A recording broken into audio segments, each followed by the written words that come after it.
Saudi Arabia's Mohammed bin Salman has once again hit the headlines. This time it involves reports of kidnapping of close relatives and family members of a former Saudi intelligence officer.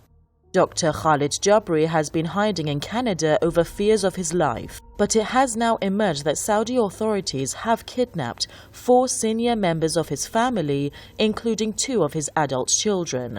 Al-Jabri is a graduate of artificial intelligence from Scotland. He's believed to be very well informed about Saudi Arabia's top secrets, including the identities of dissidents killed by bin Salman and the place where they have been buried. He is also widely credited with being the key figure for links between Saudi Arabia with the US and its allies. The former officer served for a while as the right-hand man to Prince Mohammed bin Nayef, a former crown prince who has been sidelined by bin Salman.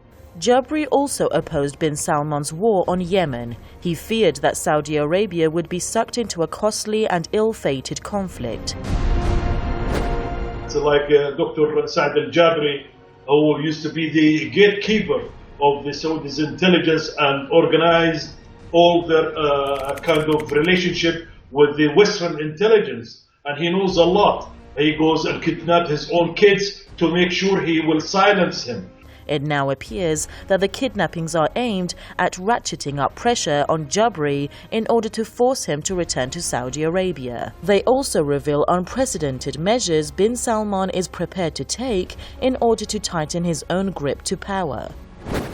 After the 2017 Finance coup, that coup, bin Salman emerged as the crown prince, and not just crown prince, the de facto ruler of the kingdom.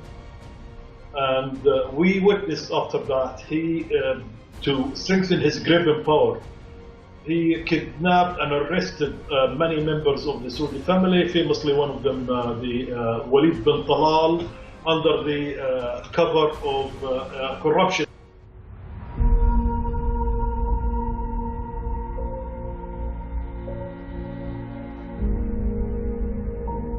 Ever since bin Salman's meteoric rise to power in 2017, the young Saudi crown prince and the country's de facto ruler has spared no effort to silence critics.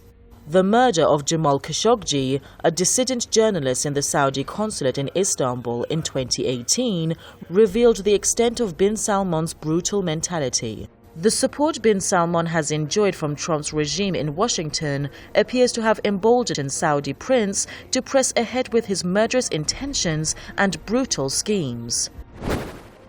So Trump, he backed Mohammed bin Salman against the former crown prince Muqrin. Muqrin was the main USA man, not just in Saudi Arabia, even in the region. And Trump went and backed MbS, and he provided him with the CIA intelligence and against his own family, the Saudi's families, so he can witness and knows firsthand from the CIA how they're acting and how they're reacting to his own decisions. Following Khashoggi's murder, there are now fears that bin Salman has ordered the covert tracking of all Saudi dissidents. This is not the first time bin Salman has resorted to unusual tactics in order to push his own agenda. In March 2020, he ordered the detention of nearly 300 public officials in alleged anti-corruption push. Back then, 4 senior members of the Saudi royal family, including King Salman's half-brother, were also detained. And many of the Saudi dissidents, after the killing of Jamal Khashoggi and cutting him literally to pieces, are worried and scared and silenced. And back in November 2017, dozens of high-ranking Saudi officials and figures were detained and placed in the luxury Ritz-Carlton hotel under tight security over corruption charges. One of the most notable people who was detained back then was Prince Al-Walid, one of the world's richest men. The latest kidnappings are yet another intimidation tactic deployed by a paranoid bin Salman who's prepared to do all the tricks in the book to silence critics in order to stay in power. It appears that unless the international community stands up to him, nothing can stop the power-hungry Saudi crown prince.